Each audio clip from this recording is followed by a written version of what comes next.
palju õnne, Korvid Open Classi võit sellelt Pärnu etapilt. Tingimused olid päris keerulised täna, et põhimõtteliselt kui stardist said hästi minema, siis oli sõit väga hästi.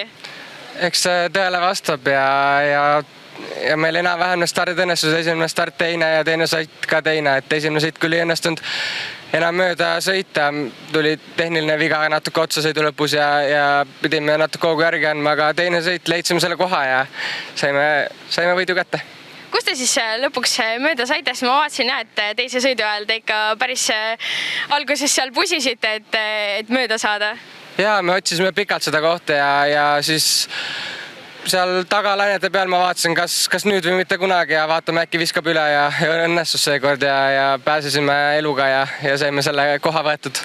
Kuidas sellistes tingimustes üldse sõita on? Tundub, et on äge, aga tegelikult mitte.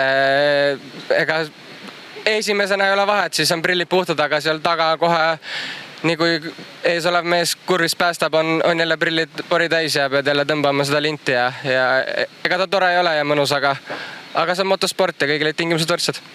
Ilmselt nüüd kodus on palju esiteks pesemist ja ka tsiklihooldust. No seda tuleb ikka väga palju teha nüüd. Mis teil üldse edasised plaanid on? Kas te sõidate ainult Eesti meistrivõistluste etappe või te teete veel mingeid võistlusi kaasa? Praeguse seisuga ainult Eesti meistrivõistlused ja järgmine etapp peaks olema Tihemetsas. Aitäh ja palju õnne veel kord! Aitäh!